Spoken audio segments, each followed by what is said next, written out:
Süйтіп сондай Алюмин YouTube каналында.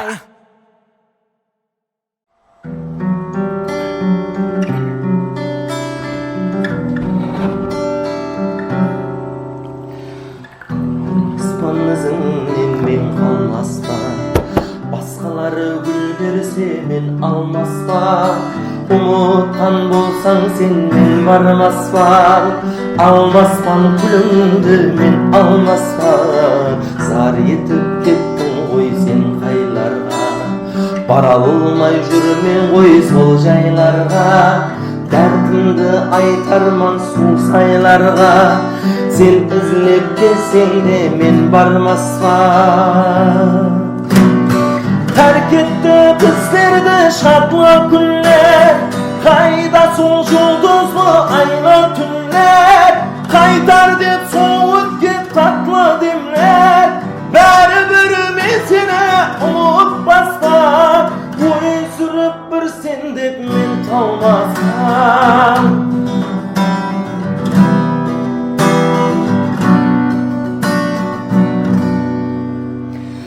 Келер деп көп күттім мен өзіңді, кеттің сен айтпастан бір сөзіңді. Ал қалай қиярсаң сен өзіңді, бейгүнә төгілген мен көз жаспар. Төгермен іштегі мен дәртімді, орынлап келдім ғой көп шартыңды. Тыңлағың келмесе сен гәпімді, айтпаспан енді мен еш айтпаспан. Айбол немен сені сүйгенімде, мұхаббат отына күйгенімде, енді мен жаныңа тигенімде, айта бер сен маған жасырмастан. Айбол немен сені сүйгенімде, мұхаббат отына күйгенімде, şimdi men janыңа тигенімде, айта бер сен маған жасырмастан. Бой сүріп бір сен деп мен талмастан.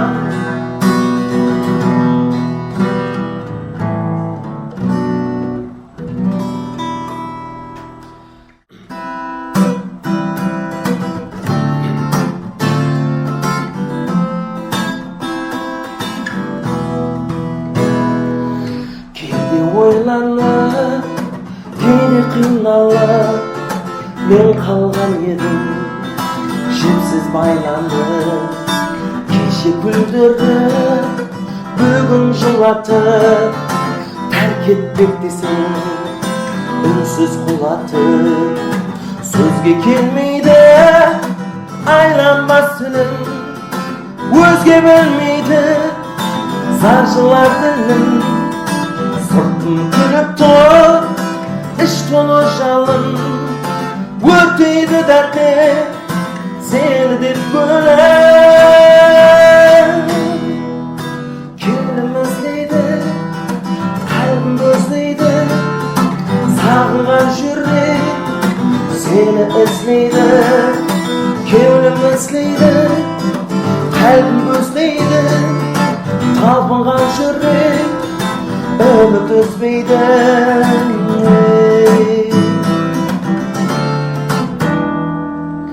Bir gün kelesin, kelim sezedi, bol bir ayrılık meni ezedi.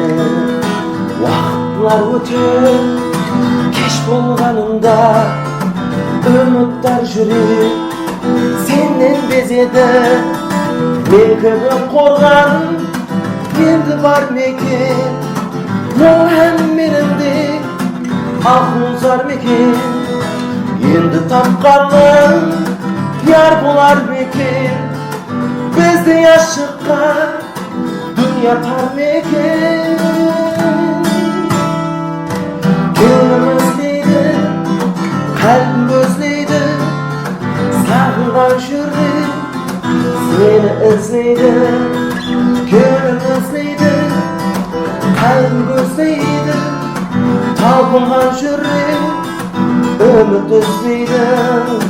Ko'nglim o'zlaydi, kalbim özleydi sağıngan şürri seni özleydi gönlüm özleydi kalbim özleydi tapıgan şürri ümit özleydi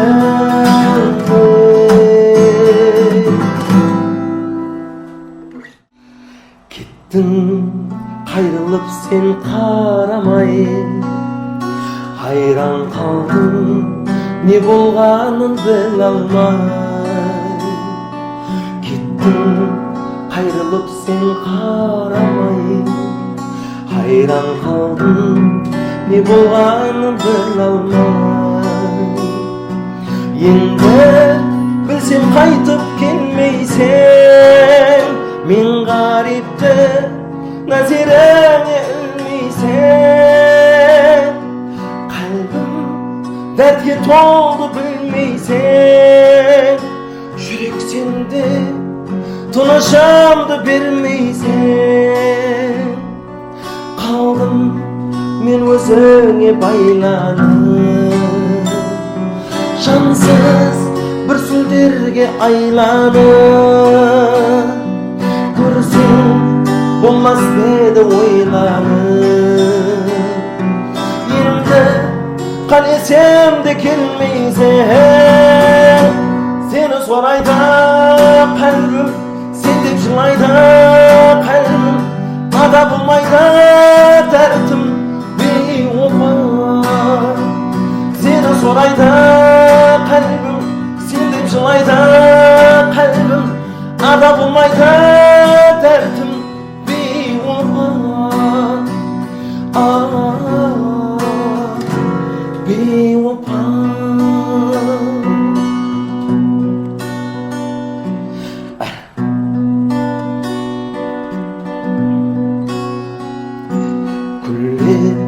Birge o'tkirgen tunlar armon bo'ldi magan sol chadli demlar kunlar birge o'tkirgen tunlar armon bo'ldi magan sol chadli demlar sonda suyganlarning chalgan bar o'zga bir yar Akılanda algan var Menden anık köyüm kalgan var Aramızga çuğul sözler salgan var Bilsin men özüngdi süyemen Sen de men basımdı iyemen Kelsen men basımdı iyime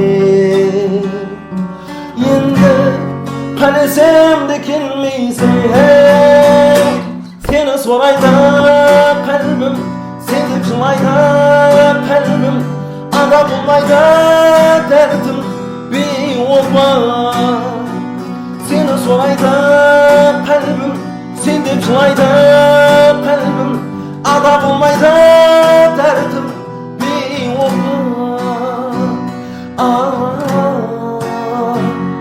bir opa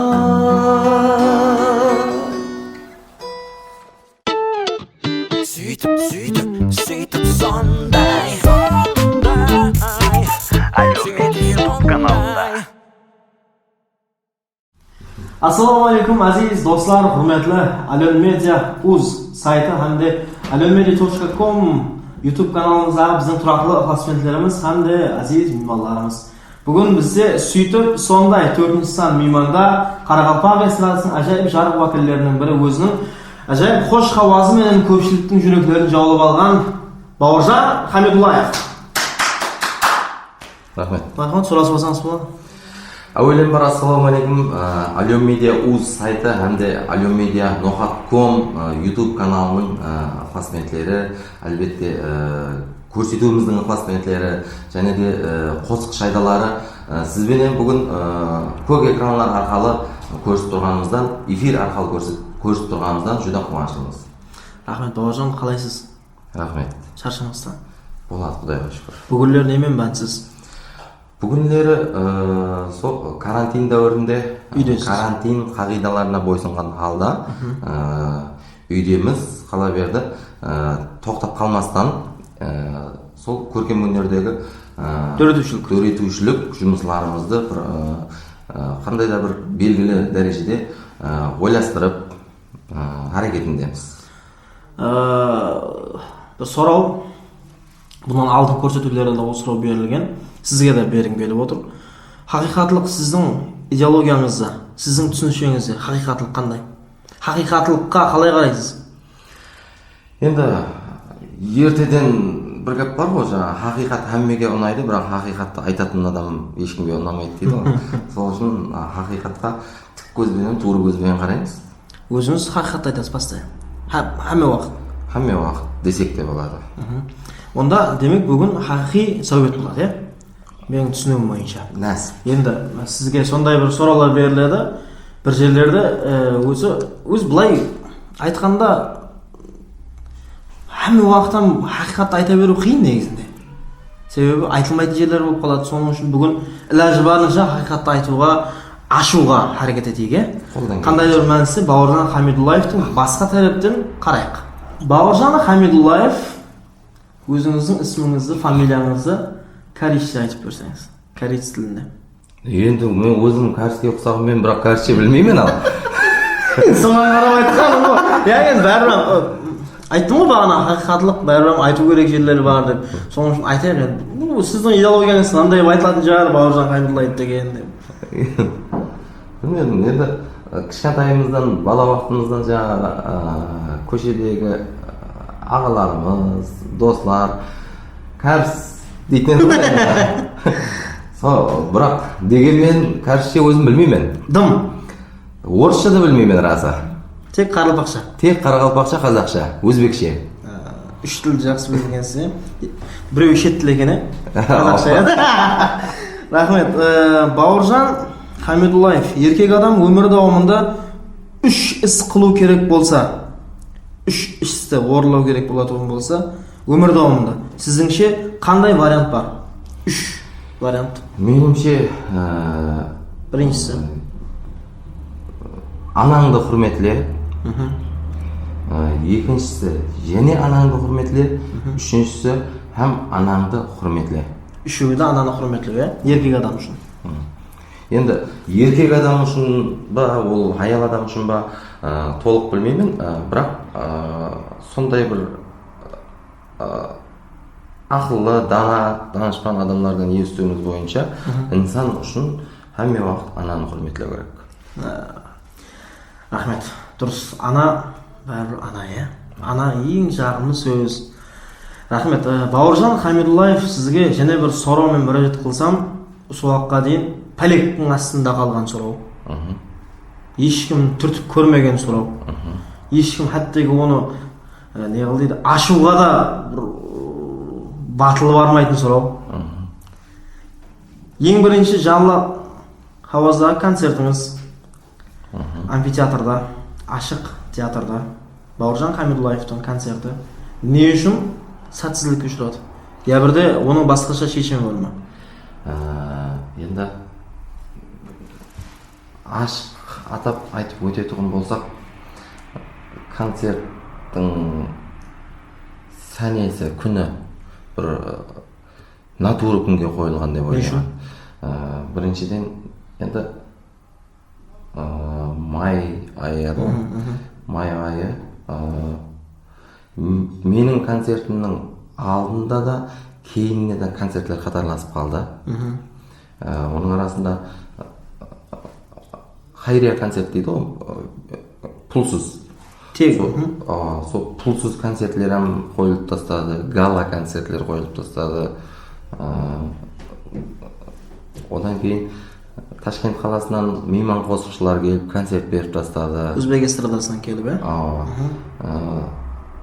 Һәм сол уақыттағы 2014 жылдағы Қарақалпақ эстрадасындағы ең билет бағасы ең қымбат концерт менікі болды да.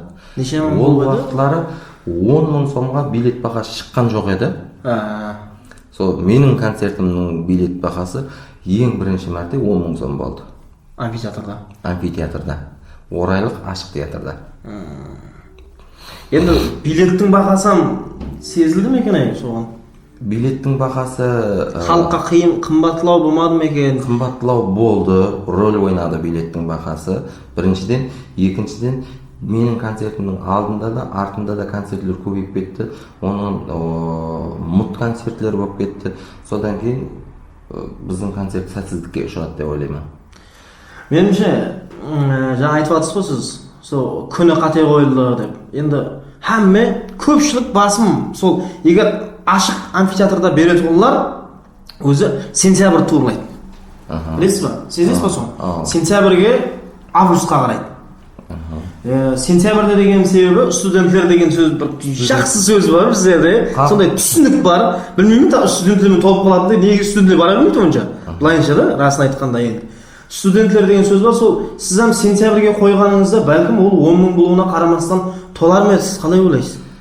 Бәлкім, себебі айтады ғой, ең жарлы халық студент дейді ғой. Негізі ол қате. Себебі оған кішігірім мысал айтып өтетін болсақ, кеше карантин дәуірі бастан алдын студенттерді ертерек демалысқа шығарды. Сонда маршрутлы такси дейміз ғой, ДАМАЗ, Газель, автобус және мініп қалсақ, студенттердің жоқлығы белгілі, демалыста екендігі белгілі. Әттекі маршрут айдаушыларына шекем, біздерді бағып отырған студент қой дейді. Значит, демек кешіріңіз. Сондай менің өзі фондымда, сондай лексикологиялық қорымда 3-4 орысша сөзім бар, сол арасында қосып аламын да. Еше ол оғанам бір майда сөз естіп алып, орысша араластырмай таза тілде сөйлеу деп алып, соңғы іләжі барынша таза тілде сөйлеуге харекет етеміз, кешіресіздер, әлбетте. А то 3-4 дейсіз. 3-4 болғаны. Рахмет, Бауыржан, Құда қаласа кейінгі концертіңіз әлбетте сәтті болады деген ойдамыз, себебі сіздің ықыласменділеріңіз елі сізден күтеді. Көп затлар күтеді. Құдай қаласа. Келің енді сол 2014 жылға ізге қайттық қой, өзіне жараса тарихы болады, өзіне жараса. Бауыржан Хамидуллаевтың мұратнамасы болған, визитный карточкасы, былай жалғақ тілмен айтқанда паспорты болған, Қалмаспан. Енді паспорт менің түсінігім бойынша 10 жылдан алмасады. Енді Қалмаспанға да сонда 10 жыл болып қалды ғой, енді қалай таза вариантын көрмейміз ба? Қалмаспанды қайттан оятпаймыз ба дегенім ғой. Енді әзір мысалы басқа да сіздің хит қосыларыңыз шығып жатып, бірақ дегенменен дұрыс Қалмаспанның тыңлаушылары бар, бірақ дегенменен әзіргі кейінгі сол жаслар дейік па, болмаса кейінгі әзіргі әулет тыңлаушылар Қалмаспанды мысалы білмейтіндер бар бірде ярым. Себебі енді айтайын деп отқам, Қалмаспанның уақытында бала ер жетіп кетті, Қалмаспанның уақытында қызлар үлкейіп кетті әзір, мысалы әмме қожалыққа бала шағалы болып кетті. Енді әзір 2020 жыл келді. 2020, мысалы Қалмаспанның хит болған уақыты сол 2012 жыл. 11-12, 12 жыл март айы. Март айы хит болған. 2012 жыл туылғанлар 8-ге шықты už. Қайттан таза вариантын алып жүрушілермен ойласып көрмеңіз бе? Енді қолдан келгенше көріп жатырмыз. Мәселен 2012 жылы март айында Қалмаспан қосылы шыққан болса, кішігірім сырды айтып кетемін. Қалмаспан деген қосықты мен баста айтпаймын деп аяқ тіреп тұрдым. Не үшін? Себебі сол дәрежеде қатты ауыр қосық ол. Айтпаймын дедім, өттім, бөттім. Мен Дауранбек Есенбеков деген дайы ажағым бар. Сол инсан біресе бақырды, біресе еркелетті, ал жастарды өтті, бөтті, ефіліп айттырды қосықты. Намаз сол адамдық ма не? Намазы өзімдікі. Сол да мен. Сөзінің да бір 70-80% менікі. Марат Нағметұллаев шайыр ұстаз ағамызбен біргелікте ойласып, сөзін толықтырып, ойласылған қалды. Сортировкалап, Қалмаспанды шығардық. Оғыз еле тайым болмай тұрған уақытта тарқап кетті халыққа. Сол черновой варианты дейміз ғой енді, тайым болмаған варианты халыққа тарқап кетіп, сол хит болып кетті.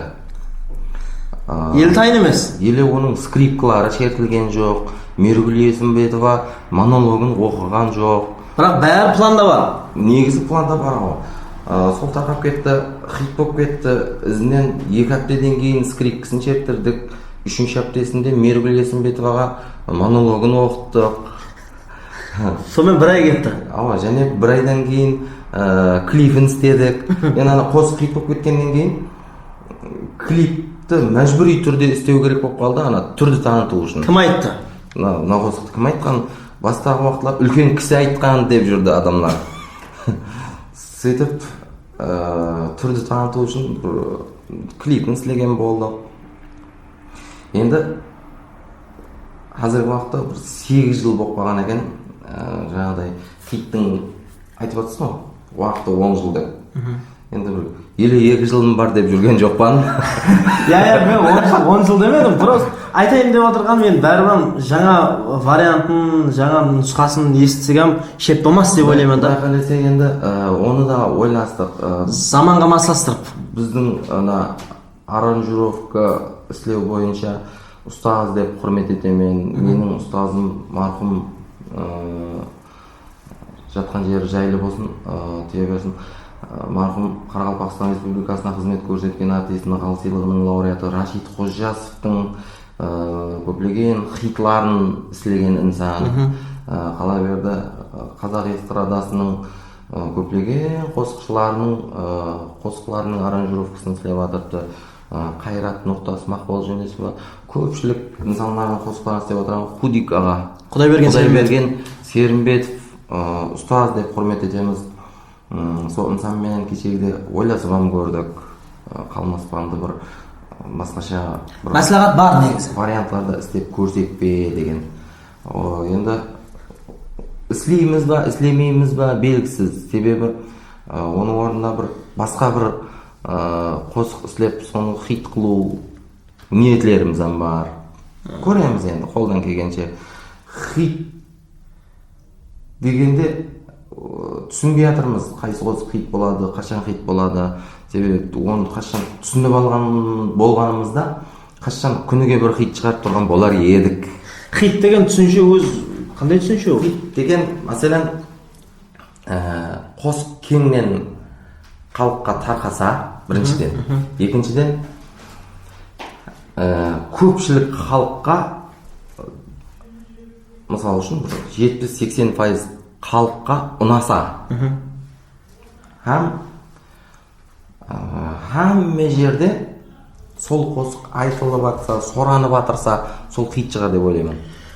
Келің бір өзіне жараса бір қалай айтсам болады? Рейтинг дейік ба, қалай айтылады? Топ 5-лік Қарақалпақстан Республикасындағы сіздің нәзеріңіздегі осы уақытқа дейінгі 5 хитті санайық. Ойлануға уақытыңыз бар, 30 секунд. Сіздің нәзеріңізде Қарақалпақстан Республикасында топ 5 хит. Топ 5 хит. Бірінші хит.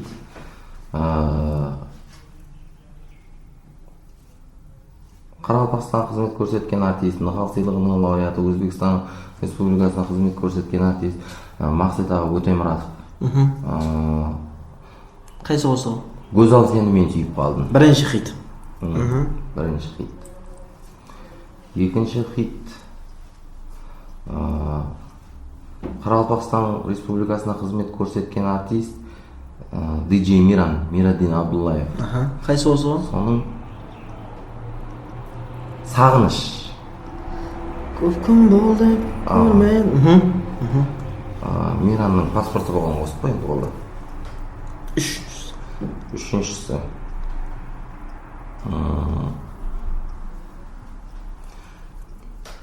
Рашид Насировтың Демикс. Жалғыз қалдым деген қосығы. 3. 4.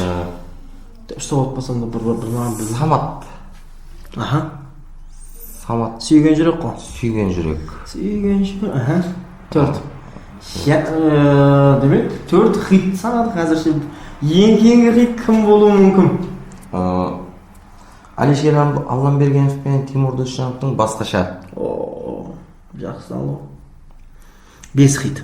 Сіздің назарыңызда. Негізі көп қой енді. Көп. Мен топ дегенім ғой енді. Мысалы қарап отырсақ, Мақсат ағаның неше хиті бар. Дерлік әмме қосы хитқа. DJ Мираның әмме қосы хитқа айланған. Мысалы үшін. Басқа да сол Алишер ағаның, Тимур Досжановтың, Рашид Насиповтың, Саматтың, басқа да Қарақалпақ эстрада қосықшыларының хитлары бар. Мысалы, енді біздер әлі барынша топ 5-лікті дүздік. Сіздің енді сол саннан кейін мен құрметлі Ален Медиа УЗ сайты һәм alonmedia.com администраторларына соны бір ұсыныс етпекшімен, кейінгі саналарында осындай бір топты біз бір дәстүр қылсақ. Құда қаласа кейінгі саналарында келген меймандарға өзі жараса сондай бір топ 5-лікті сізден кейін соны істейміз деген ниет қазір менде пайда болып жатырды. Енді қазір айтып өттіңіз, Алишер Алламбергенов пен Тимур Досжановтың басқаша. Басқаша деген қосықтың өзі тарихы бар.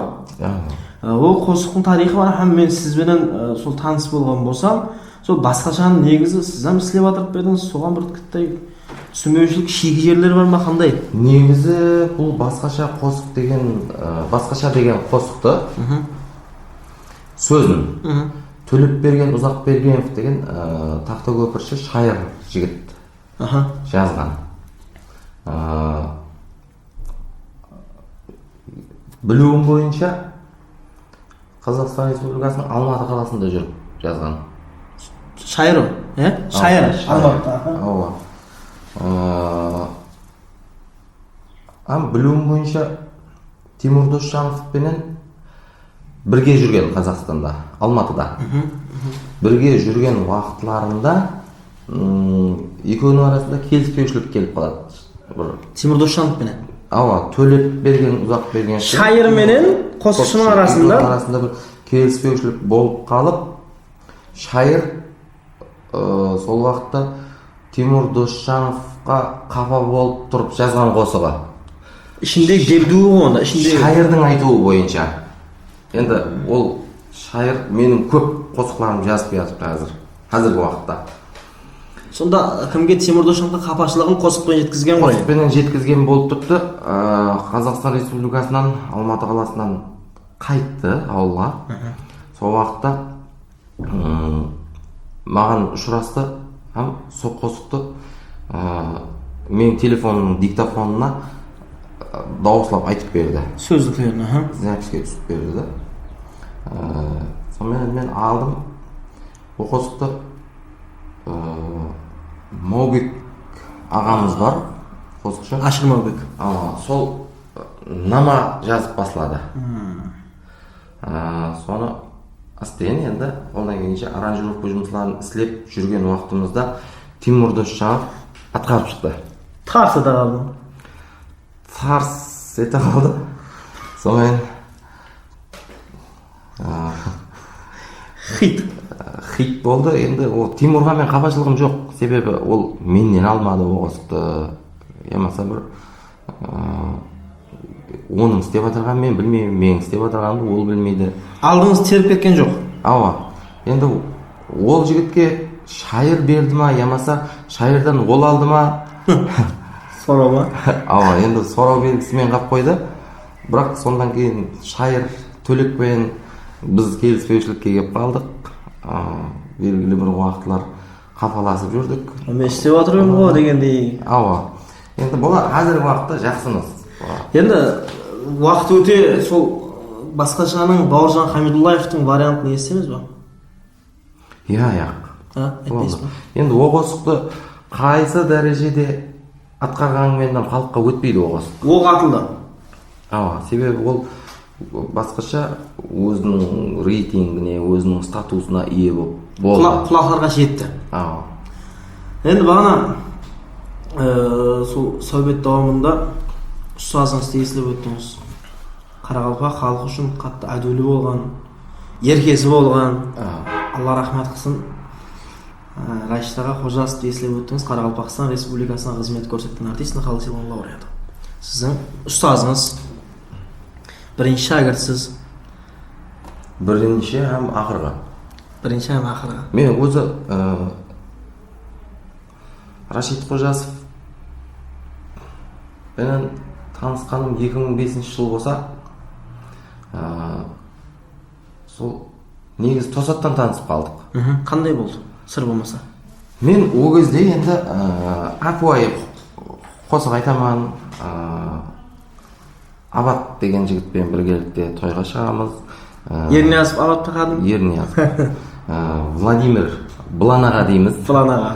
Сол Бланағамен біргелікте Бланағаның басшылығында тойға шығамыз. Сонда бір күнлер Рашид аға Бланағаға звонок етті, Абатты беріп тұр тойға маған жәрдемшіге деп.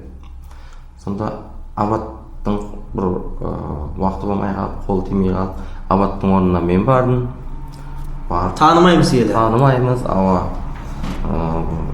барып албыраушылықтар болып жатыпты. 2005-жыл. Сонда о кезде Шахноза деген тойхана бар еді. Қазіргі Микс маркет. Премьер ланш. Реклама болып кетті. Сонда сол Шахноза тойханасында той атқардық.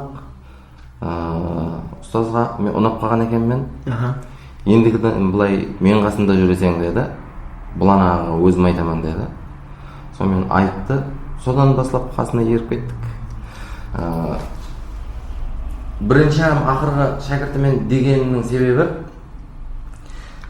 Рашид ағаның мендей боп тәрбиесін алған, мендей боп еліклеген, ямаса мендей боп бір шапалағын жеген, сөзін естіген, бақырсын естіген, қызметін қылған адам жоқ шығар деп ойлаймын.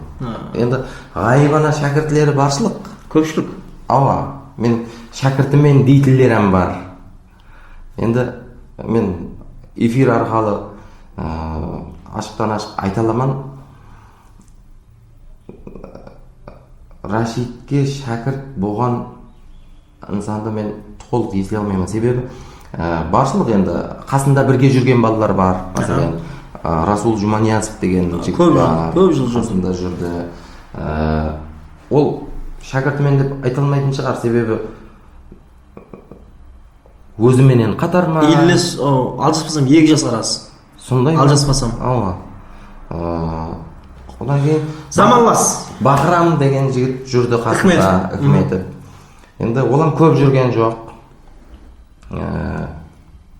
Және? Еслеп өтейік деп атырған бұл тарихты еслейік. Болған шығар деп ойлаймын. Мендей болып қасында шәкірт болып, пәтиясын алған шәкірт жоқ, меніңше. Енді Рашид ағаны естілгеннен кейін бәрібір жүзімізге күлкі енеді. Себебі сондай бір хәзілкеш, өмірдің хәмеше сол бір күлімсіреген тарапында жүретін инсан еді да, Алла рахмат қылсын. Бір қызық уақияны естілейік та.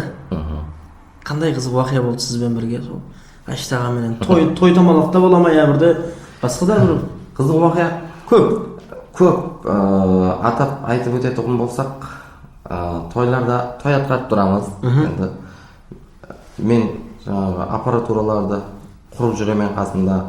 Ол кездері жаңағы мини-диск деген бар. Телефон жоқ, компьютер жоқ. Мини-диск қойып отырамын, микрофонларды сазлап кәміне келтіріп қойып отырамын. Рашид ағада бір жақсы әдет бар еді, білмейтұғын қосығынан айтып кете береді. Сөзін білмейді. Сөзін білсе біледі, білмесе білмейді. Шала.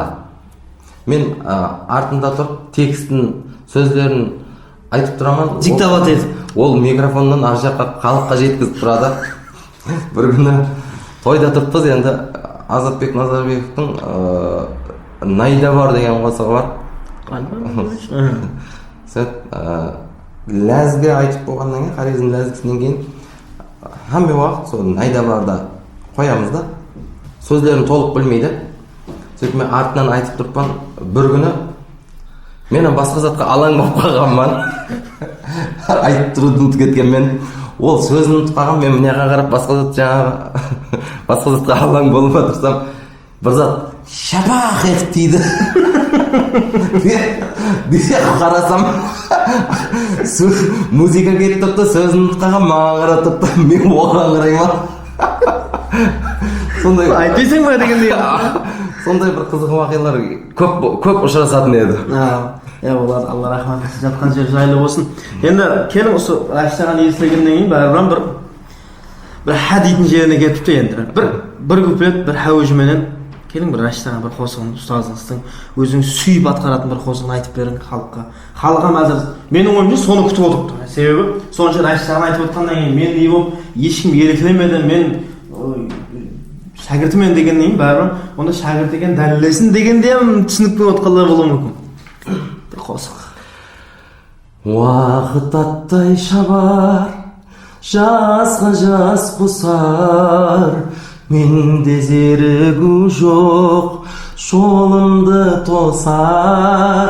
Не деп айтарымның есабын таппай, сонда да мақсеті бірінші босар. Не деп айтарымның есабын таппай, сонда да мақсетім бірінші босар. 18 бәрің өтті қайларда, сәуіп таңлар шайқалды ма сайларда.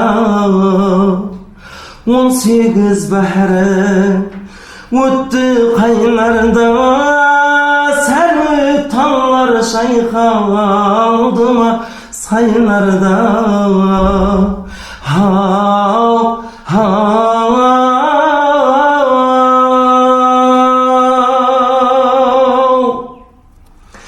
Айралық шынжыры аяққа түсіп, бара алмадың сен жасаған жайларға. Айралық шынжыры аяққа түсіп, бара алмадың сен жасаған жайларға. Бара алмадың сен жасаған жайларға. Рахмет. Сондай бір жағымлы хауаз үшін, ғажайып қосық үшін. Енді кеше жақында Инстаграмда сол социальный сетте Қарақалпақстан Республикасына қызмет көрсеткен артист диджей Мирадин Абдуллаев эстафета бастап той естіңіз бе? Енді соны эстафета қылып тастап жатыпты. Енді көп дерлік қазір эстрадамыздағы қосықшылар шашын алдырып тастады. Сіз неге шаш алдырмадыңыз? Енді бүгін осы көрсетуді өткізіп алайық. Бір жақсылап кекпін даярлап дейсің, мощный кекпілерді алып. Азыр машинкілер дайын. Күні кеше бауыржанға сондай бір әзіл болып қалды енді. Той мәселесінде ғой енді маған Сәрсенбек сен шашыңды алдырмайсың ба деді да, шашын алдырған бір-екі адамдар сөйтіп мен айттым, қой ертең той басталып кетіп және өткен жылдағыдай болып қалар дедім. Өткен жылда не болды деді, өткен жылы бір қызық болды да, шашты алдырып тастадық. Сөйтіп бір уақытlar тойға бұйыртпа беруге біреу звонып еді бір жігіт, алла ассалаумағалейкум Сәрсенбексіз ба, мен бір той бар еді деді, қашанғы пәлен болды көрісіп мәслихатлесейік те деді, болды пәлен жерге келе ғой, кел жаңағы заказ беретін адам. Сөйтіп келіп тұр, сәлемесіп шашқа қарады да, астен шаш алдырып тастаған екенсің деді. Ауа деймін ғой. Жаңағы той не, Тойды қалдырып жатыр. Ондай деген жоқ. Жаңағы той не, сондай да той игралайыз бар ғой, игралайыз деді. Ауа деймін. Үймен бір мәслихатлесіп, онда егер неміз авантын сізге беремін да, үймен мәслихатлесейін деп кетіп қалып. Жоқ, содан кейін жаңағы естісем күлкім келе береді. Содан кейін енді қайтып шашып тоғылмаспан дедім. Енді айтайын деп отқам, сөйтіп айтсам, бір братан айтады, шашыңды алдыра бер сәке дейді. Десем, парик киіп барсаң той басылып кетсең. Сол айтқандай, ертең шашыңызды алдырса, той басылып кетеді, құда қаласа. Кепкімен жүре бересіз бе қалай? Енді мен кешегіде өзім ойладым. Шашты өзі кеше жақында қитырдық қой енді. Сол кезде ойластық. Енді тықырлап алдырып тастасам екен, азыр бәрібір карантин уақыты өз шаш тез өседі. Соны бір ойласып едік. Шашты қиятұғын жігіттің өзі да Бауыржан қой, ертең тойларың басыланып кетіп. Олам сол апта айтты да, енді тойларың отказ болып қалып. Шашты алдым. Бая бір қызық болған екен, бір тамада жігітке тойға бұйыртпа келіп отырып, сөйтіп көрісіп сөйлесейік деп үйіне барып, сөйтіп нема жаңағы костюм шалбар киіп шығасам ба бір көріп кетейін деген екен да. Сондай Формаңды көрейін деп ме? Сондай болып оттасын деп енді алдырмай қойыппыз.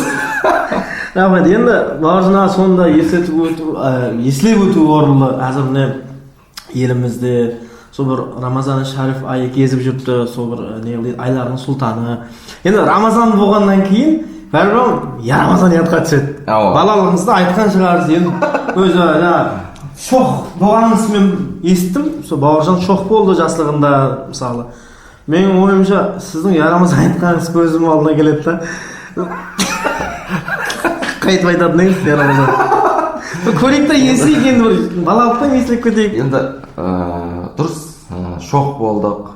Бір жаңа не қанның қызып тұрған уақыты дейді ғой. Сондай көшедегі менен кішкентай балалар мен шықсам қорқып кететін еді.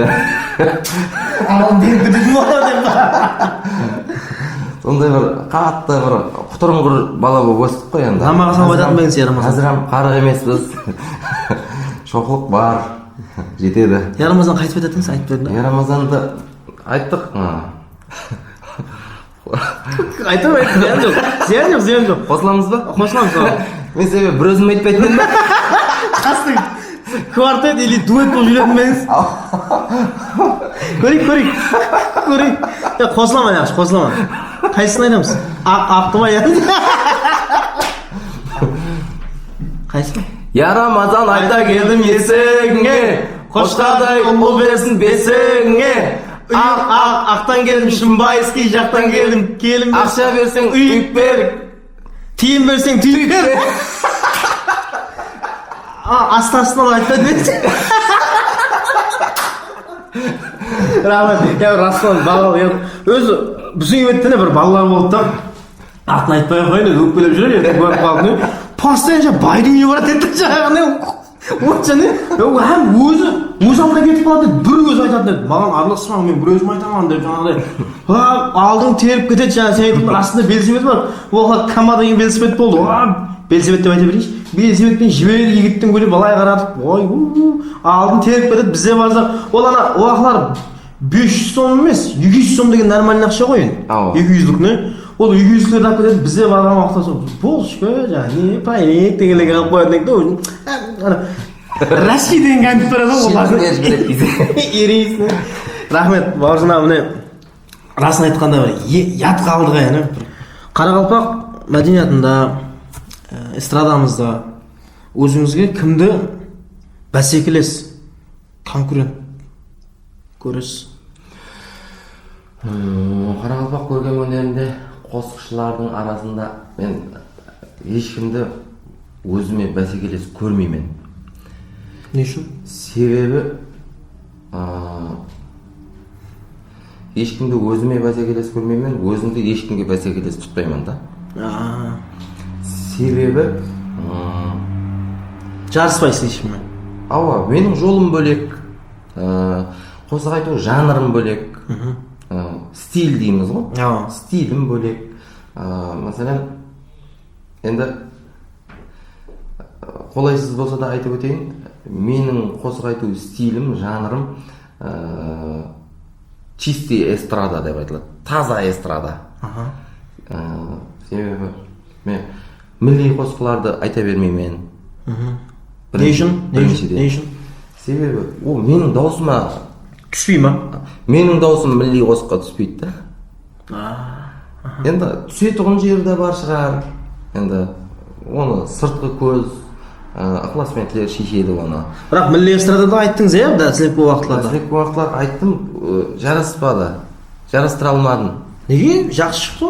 Дәсе гүл берейін келесте дегендер жақсы шықты менің ойымша. Енді өз уақытында Сәлләна бір қыз келе. Сен заманға бақпасаң, Заман саған. заман саған бақпайды. Сол үшін қазіргі уақытта біз халыққа өтіп тұрған қосықлар енді заманауи қосықлар дейміз ғой. Заманауи эстрада. Заманауи, өзі эстрада деген зат бір нәрсе. Бұл бөлінбей ма не? Эстрада бөлінбейді. Желкіленбейді. Себебі біздерде бірақ милли эстрада, қарақалпақ эстрадасы, өзбек эстрадасы деп бөліп қойыпты да. Ол негізі эстрада деген сөз бір нәрсе болғаны. Сіздің түсінігіңізде? Менің түсінігімде емес, ол ұлыма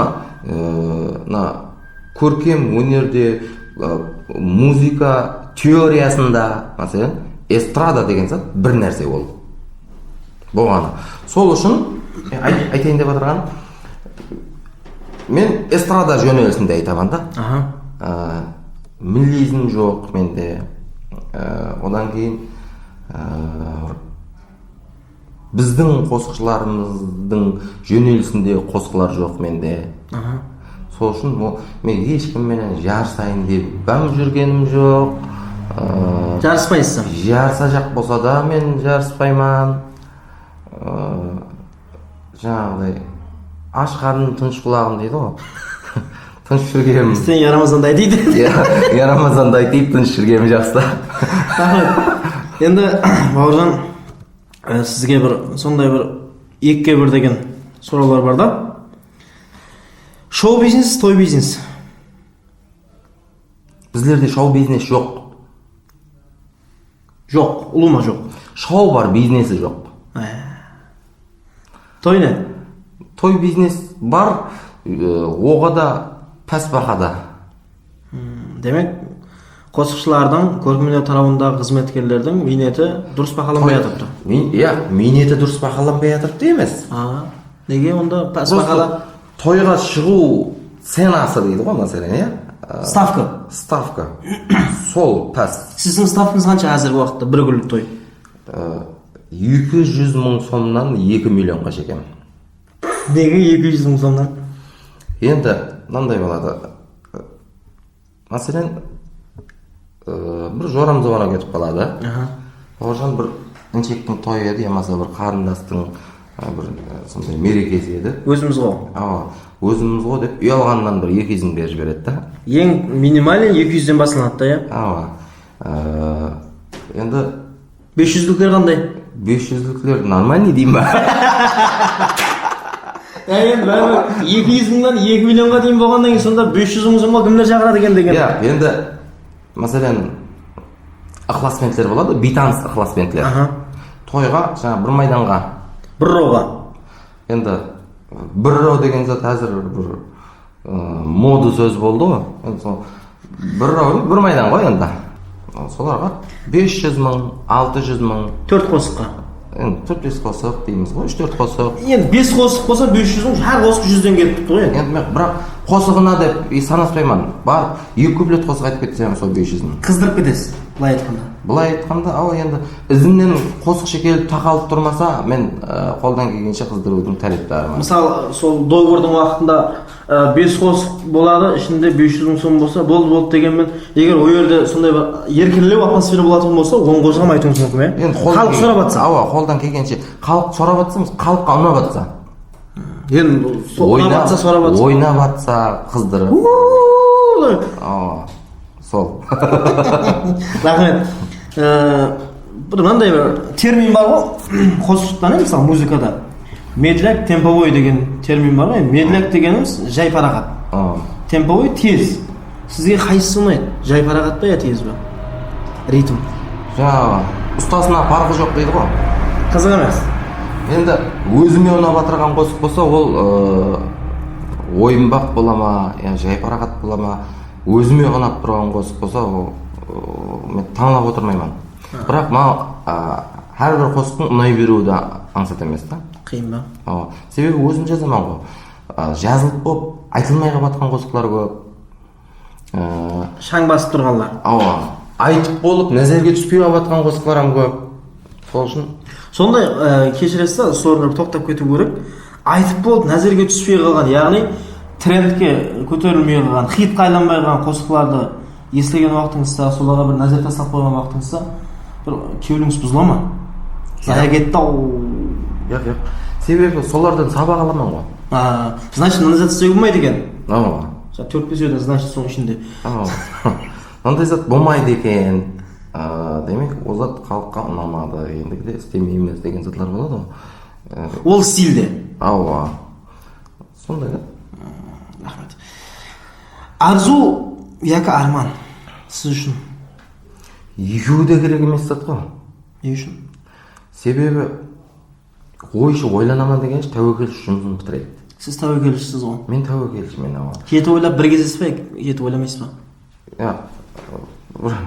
Бір әзіл сөз бар да, жаңағы 6 өлшеп кес, 7 өлшеп кес, бастықтың айтқан жерінен кесіз ғой.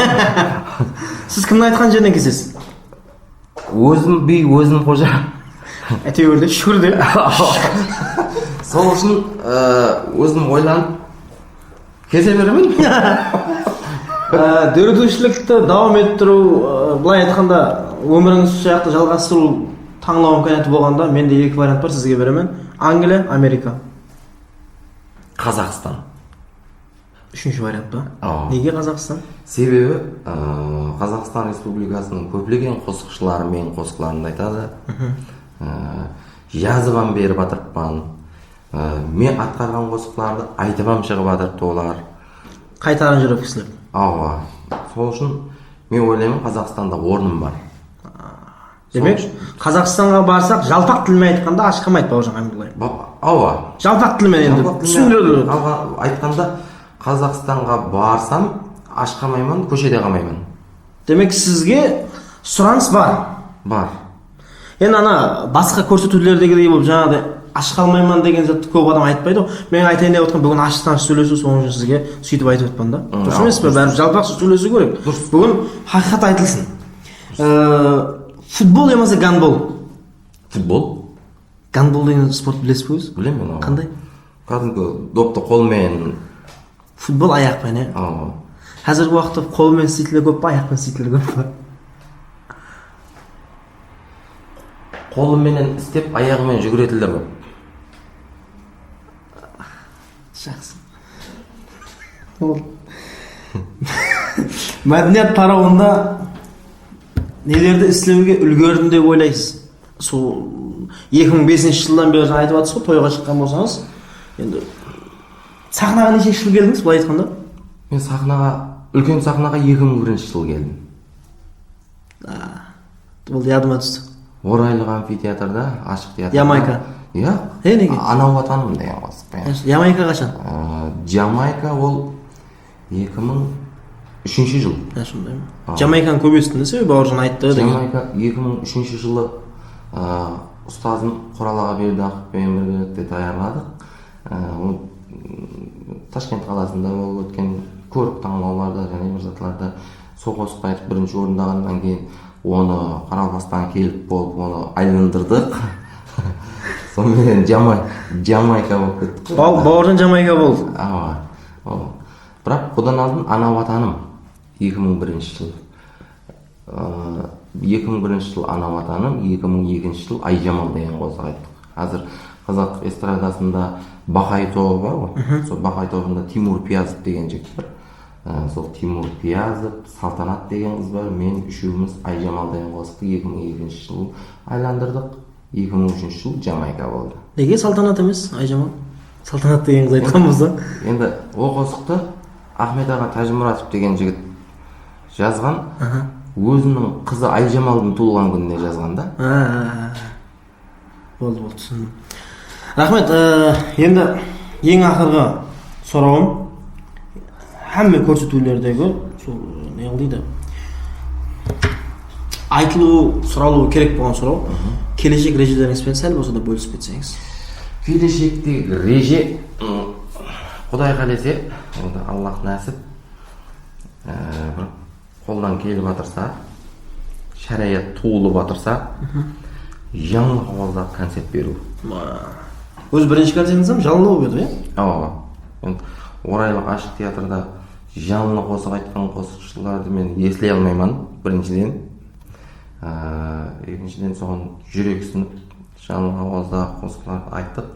Енді қолдан келгенше және де сол жаңылы концерт беріп, ықыласпенділерді қуантып, халыққа бір жақсы бір демалыс болатындай концерт беріп, һәм Бауыржан Хамидуллаевтың кім екенін, қайсы дәрежедегі қосықшы екенін көрсетіп қою. Кімге? Халыққа. Рахмет, азиз достар, құрметлі меймандар, бүгін бізде сөйтіп сондай көрсетуінің 4-ші саны мейманы эстрадамыздың өзінің грелі орнына ие қосықшы, хош ауаз бүлбүл Бауыржан Хамидуллаев. Бауыржан, халыққа тілеклеріңіз болатын болса, рахмет. Тілеклерім біріншіден еліміз тыныш болсын, халқымыз абат болғай, нанымыз қалың, суымыз мол болғай, жұртбасшыларымыз аман болғай.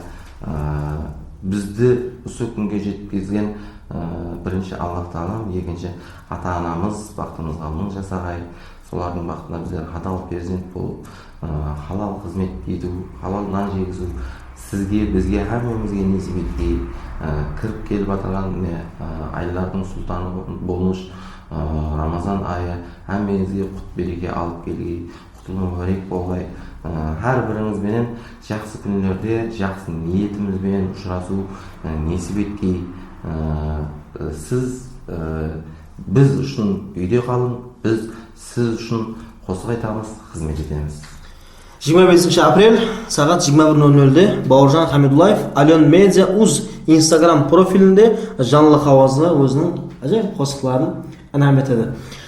Сізге табысылар, дөртушілік парваз, келешектегі режелеріңіздің бәршесі оңынан әмелге асуын тілеп қаламыз. Сәубетке келіскен үшін бізбен осындай бір уақытыңызды, қымбатлы уақытыңызды бөлген үшін біз міннетдармыз. Aziz dostlar, hürmetli mimarlar, Alön Media Uz saytında alönmedia.com YouTube kanalındağı süйтіп сондай 4-ші сан biz sizden hoşlaşmayımız. Tek qana көріскенше деп қаламыз. Рахмет. Сау болың. Сөйтіп сондай Әлеуметтік YouTube каналында. Құлақ салып, ей бірадар сайрайын, бір нәзәлім етті мені дивана. Ұшқан жарым қайтпасына қайрайын, қайрайын, мысалында дәрмішпен я дивана. Ұшқан жарым қайтпасына қайрайын, қайрайын, мысалында дәрмішпен я дивана.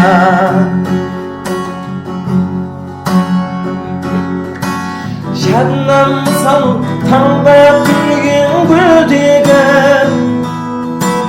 бері яңы ақшам суда ілмегі. Жүрегіме найзан ақшаш түрмегі, түрмегі. Ықтиярым қолдан берген дивана. Жүрегіме найзан ақшаш түрмегі, түрмегі. Ықтиярым қолдан берген дивана.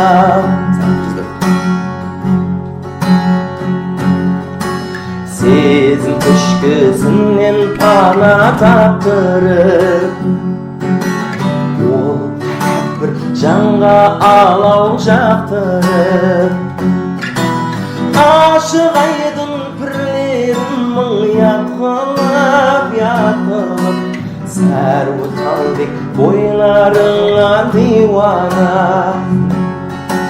Ашық айдын пірлерін мың ятқылып, ятқылып, сәрі талбек бойларыңа дивана.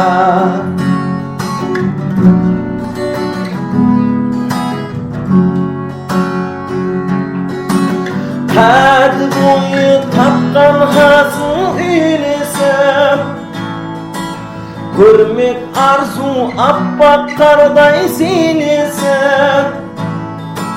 Maşrıktın mağrıpka yeltip binesin, binesin. Yokluğun asırtıp ettin divana. Maşrıktın mağrıpka yeltip binesin, binesin. Yokluğun asırtıp ettin divana.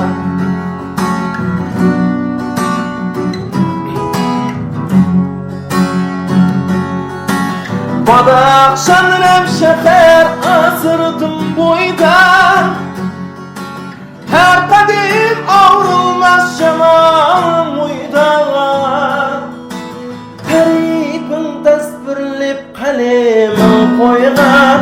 Yar koygan şair tülük bul günlere divana. Her ipin tasvirlip kalemin koygan. Yar koygan şair tülük bul günlere divana. O şair tülük bul günlere divana.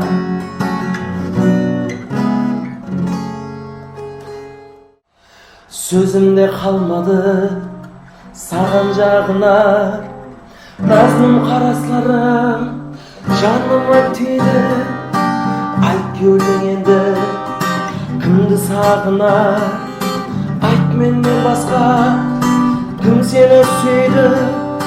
Meni tolgandıra oynardı istegi. Kuşlar tağıp keldi kaytkan gözdegi. Muhabbat emisdir belki gözdegi. Ayt menden başka kim seni süydü. Kim seni süydü, o kim seni süydü.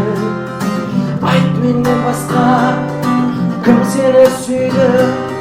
Kim seni süydü, canım kim seni süydü.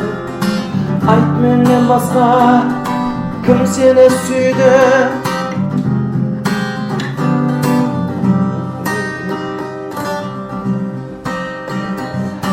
Ot bolup jandım, arasatda kaldım. Kalbim kavuturdu, şoğuna küydü. Meni almaz nalaga kaldım. Ayt menden başka kim seni süydü. Ane köktün jane bir жұлдыз aktı. Soңғы dememi köp berdi jaktı. Belkim şeşirmen men bolşum baktı. Ayt menden başka kim seni süydü. Kim seni süydü, o kim seni süydü. Ayt menden başka kim seni süydü. Kim seni süydü, canım kim seni süydü. Ayt menden başka kim seni süydü. Kim seni süydü, o kim seni süydü. Ayt menden başka kim seni süydü. Kim seni süydü, canım kim seni süydü. Ayt menden başka kim seni süydü. Soraydı, yüreğim soraydı. Bir sen dep jırlaydı, kalbimdi tırmaydı. Korlaydı bu taqdir bizlerdi. Qo'shpaydim so'zlardi, intizor ko'zlardi. Charchatdi жалған muhabbatim, yurakda qaldatim. Tausıldı taqatim, charchatdi жалған muhabbatim, yurakda qaldatim. Tausıldı taqatim. Soraydı yüreğim soraydı, bir sen dep jırlaydı. Kalbimdi tırnaydı, ağlattın.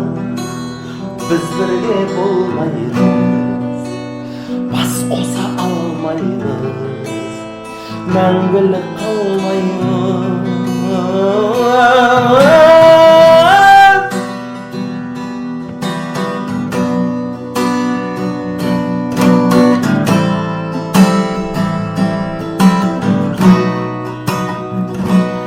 Sen edin Kılmay olsun baktım, hem taşım hem taktım, candı otqa jaktım.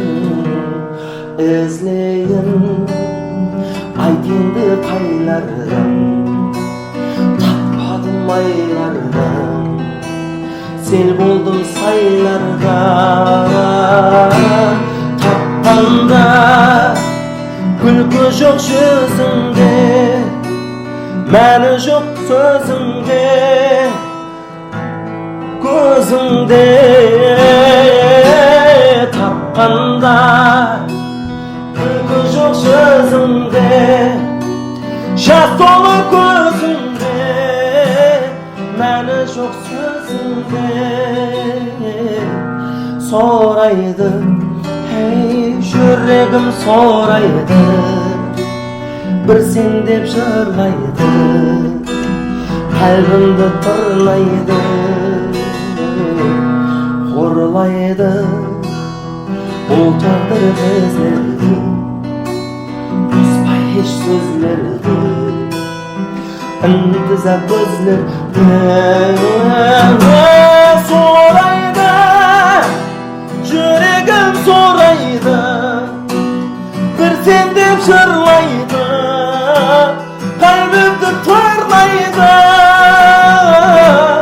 қорлайды. Бұл тағдыр біздерді, қоспайдың сөздерді, ынтыза көзлерді.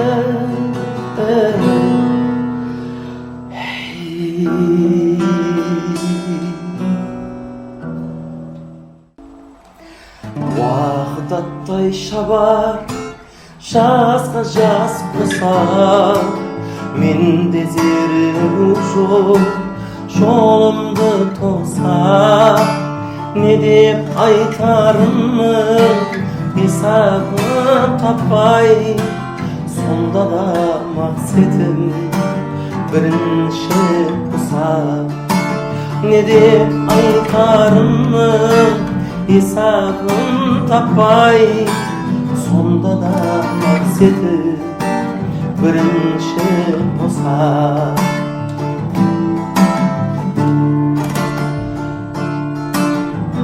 18 бәрі өтті қайларда, сәрует таулар шайқалды ма сайларда. 18 бәрі өтті қайларда, сәрует таулар шайқалды ма сайларда.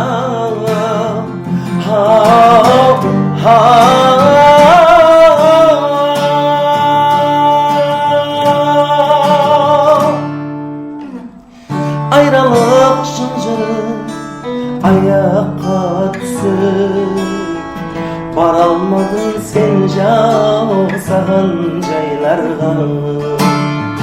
Ayrılık şıncırı ayakka түсіп, баралмадың сен жаусаған жайларға.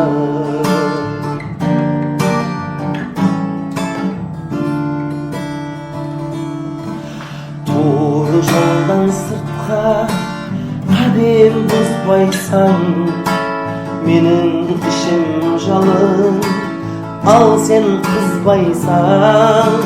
Sen бірінші жай алғансаң жүректен, маған еле 15 жасар қыздайсаң. Sen бірінші жай алғансаң жүректен, маған еле 15 жасар қыздайсың.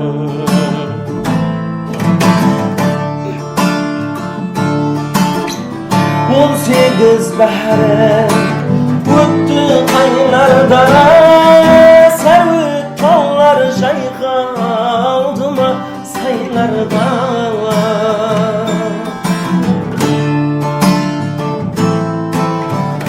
18 bahre o'tdi aylarda, sevit tog'lar chayqaldimi saylarda.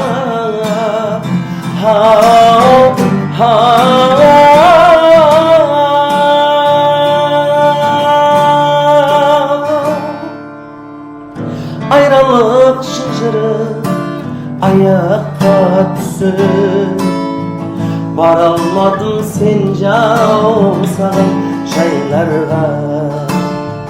Ayrılık şıncırı ayakta düşsün, baralmadım sence olsam şeylerga. Baralmadım sence olsam şeylerga.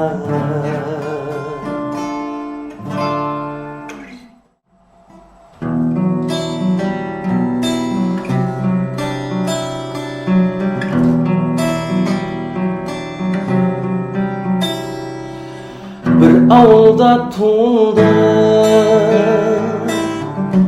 o'tdi balalığımız.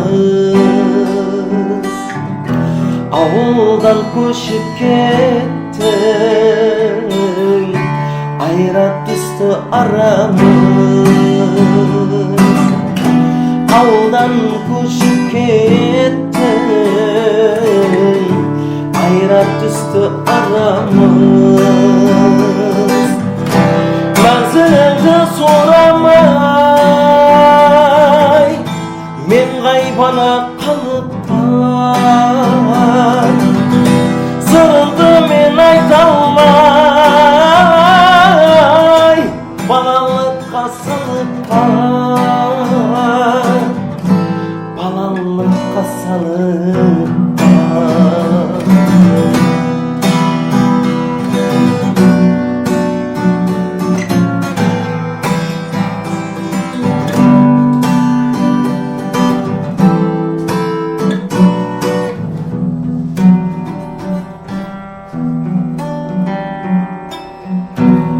Hazır qanday kız buldu,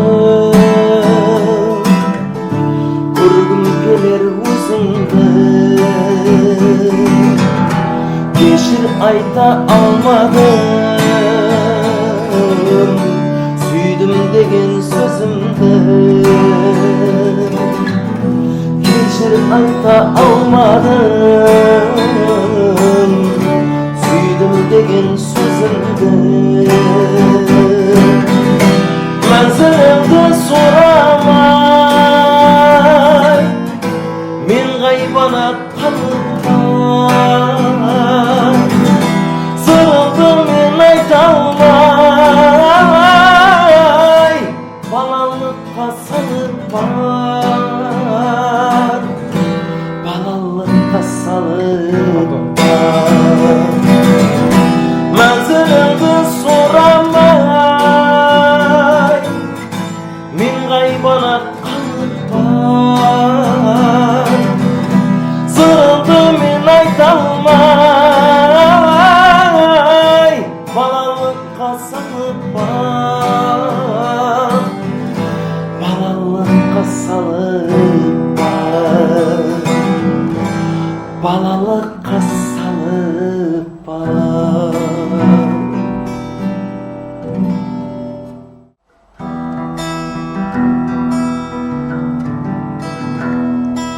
Qatarda жүргеннің бәрі нар болмас, адам болған менен бәрі бір болмас. Екі жүзлі бейвафадан яр болмас, қылығы қызметі ақылы болмаса. Екі жүзлі бейвафадан яр болмас, қылығы қызметі ақылы болмаса.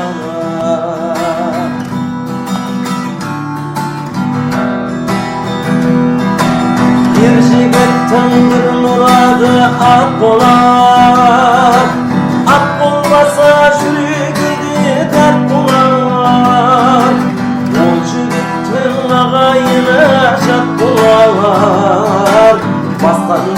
ölüp kayıp baktı bulmasam ol jigittin ağayına jat bolar bastan ölüp kayıp baktı bulmasam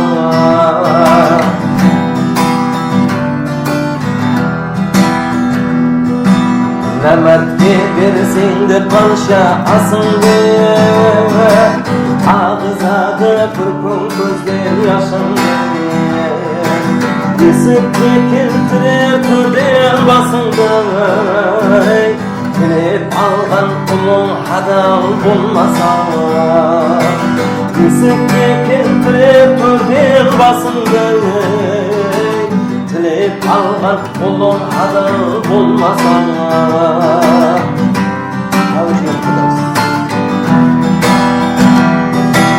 Danışmanlar söz aytsa utulmaz Gönül şengenin kaşkan tutulmaz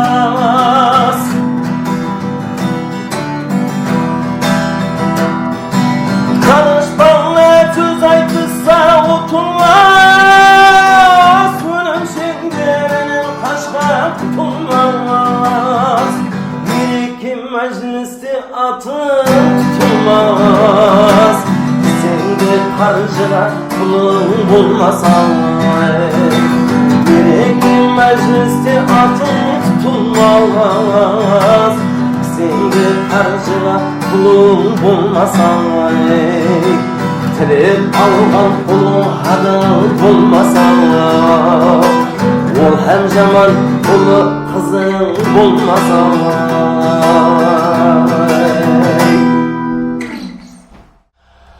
Oylan dostum bu elim Akkaradan jaralgan Bir gün ayaktan şalar Tübünde nekas adam Oylan dostum bu elim Akkaradan jaralgan Bir gün ayaktan şalar Tübünde nekas adam Dönüp türlü türtüske Kesint yetip her iske Mегзеткім келер песке Негізі пәс nakaslar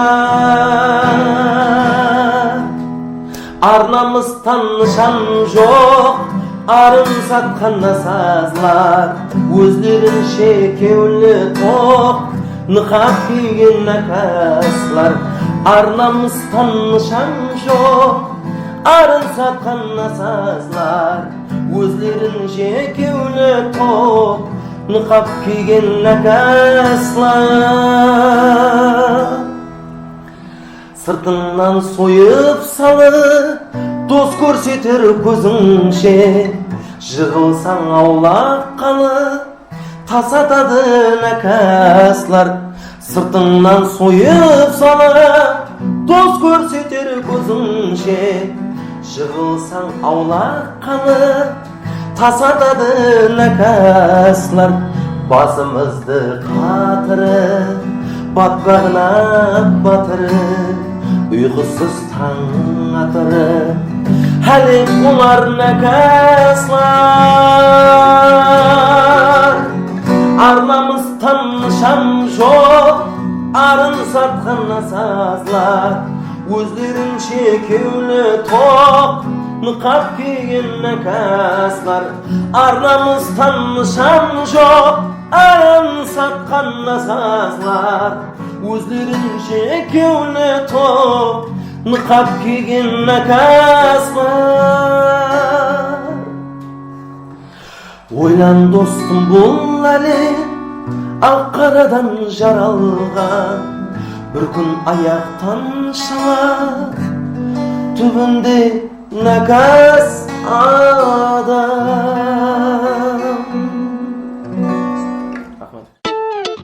Сөйтіп сондай